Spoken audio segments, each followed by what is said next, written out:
In this video, I am going to demonstrate this difference in speed between a solid-state hard drive and a regular desktop hard drive. So here in this environment that I'm going to show this to you in, we're using VMware Workstation, created a virtual machine that's running Windows 7 64-bit edition, and gave it 6 gigabytes of RAM and 4 virtual CPUs and 60 gigabytes of hard drive space that's actually running on a running on a solid-state hard drive. The solid-state hard drive is currently not used for anything else, so it's dedicated to this virtual machine. And when I clone this to a hard drive, it'll also be dedicated to that hard drive as well. So let's take a look here. So we got, this is just showing you real quick that this is in fact Windows 7. It's Home Premium. 8 gigs of RAM assigned, 64 bits, 64-bit OS.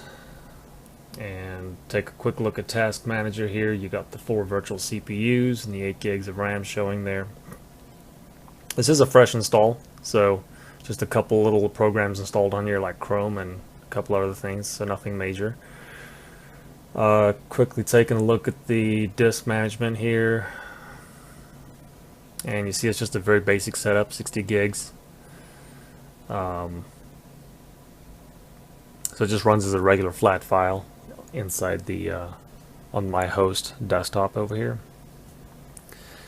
Then we take a quick look at Device Manager. You see it's basic setup there. It's got VMware disk assigned.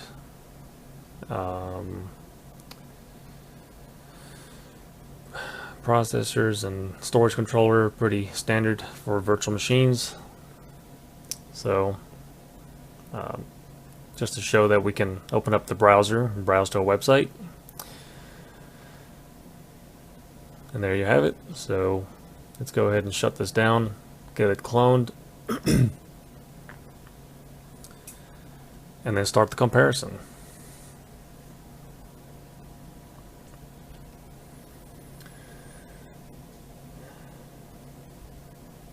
Alright, so just to show you the location of where this virtual machine resides, there you can see its E drive and the VM folder, and that E drive, I'll show you, I'll drag this over, and it's I've labeled them to make it easier to see. So SSD, VM folder, Windows 7 test, and there it is. It's using up about 16 gigs of the 60 that's assigned to it right now. So we're going to be putting it onto this hard drive. It's just a dedicated hard drive. There's nothing in there now, but there will be once we get it cloned. So just to show you what it looks like on my host, where the virtual machines are running on top of. So here's disk management showing that these are in fact dedicated disks. So this is a regular hard drive. I believe that's a Seagate 1 terabyte drive. Nothing fancy. And then down here we got the solid state drive. It's just a Samsung E40 EVO, 250 gig.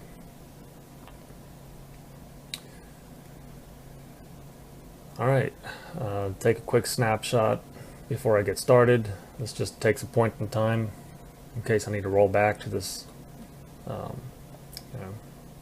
we make changes or anything. So, well, no, sorry, let me first clone it.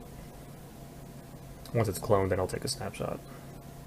So this is creating a full clone, so it's going to be identical in every aspect, from memory, CPU, everything is 100% identical. So I'm going to call this one hard drive, or HDD for hard disk drive, and I'm going to be placing this on the S drive under that folder.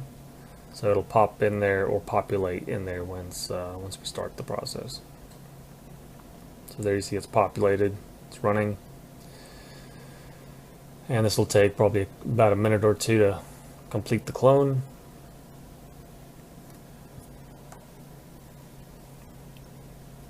I just keep refreshing it here. You'll see it keeps counting up in gigabytes used.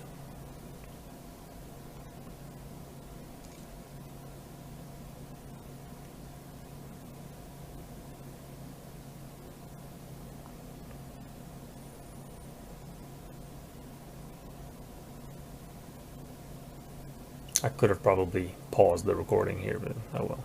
It kind of gives you a real feel for how quick this takes. I'm actually cloning from a solid state hard drive to a regular hard drive. And it's cloning, excuse me, and it's cloning about, 15 gig, 16 gig.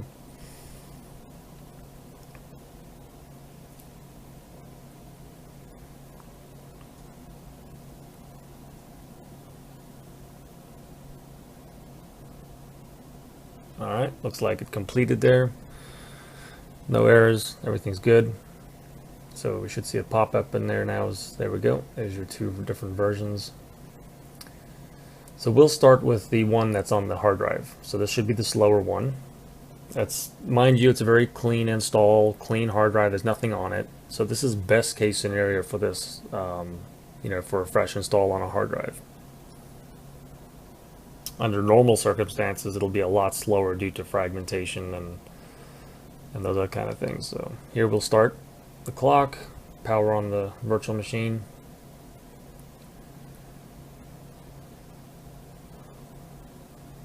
And what we're going to do is wait for the OS to boot up. I've set up Chrome and Internet Explorer to auto start once the user logs in. So then we'll wait for those two to start successfully, and then I will browse to search for and browse an Intel website through Chrome. So here we're at about 35 seconds. It's about 40 seconds before we can log in.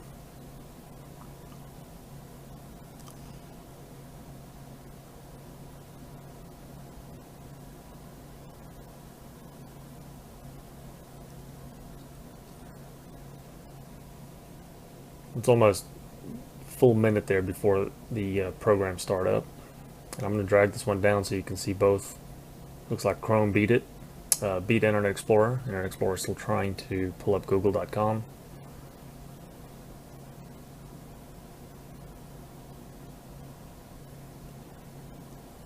Alright, it successfully pulled up the web browser or the search engine, so now I'm going to search for Intel CPU and click on the first link or the second link I see available there. And there you have it. It's what, about a minute 37, 38. So we'll stop the clock here. And let's go ahead and close these browsers down. And then make a note of our findings and then proceed to time the shutdown process. So let's just open this up and make quick notes here.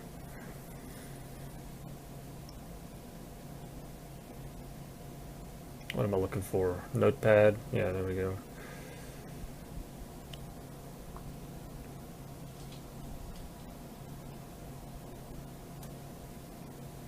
Yeah, I probably should have pre-typed this out, so my apologies.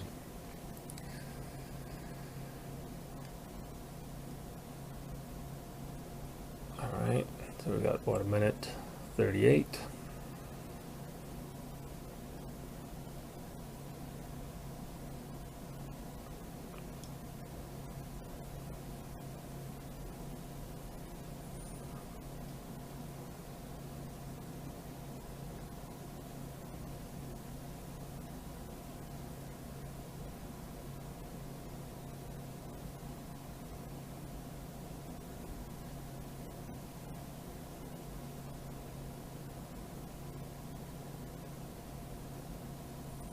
Alright, let's drag that over, keep that open, and now we'll reset the timer and time the shutdown process.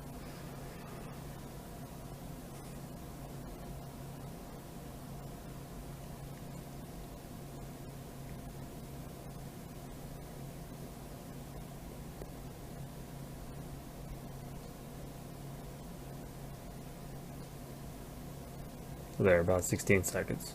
Not bad. Okay, so let's make a note of that, 16 seconds, and then we'll proceed to solid state tests.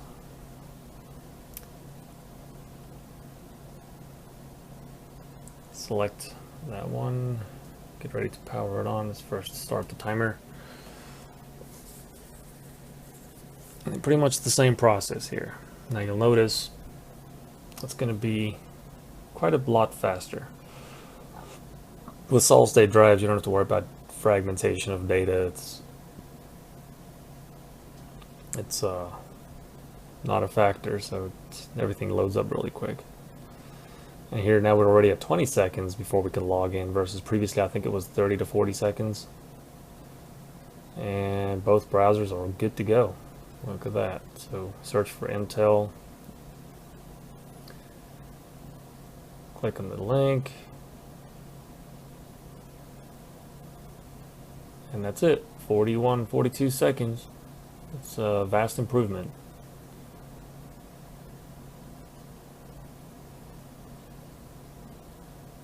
Wow, yeah.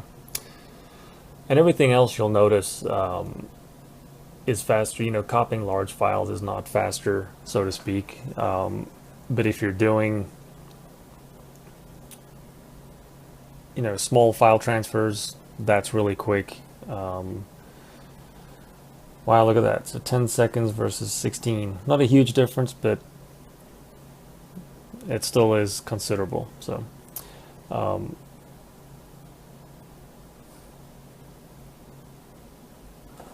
so there we have it.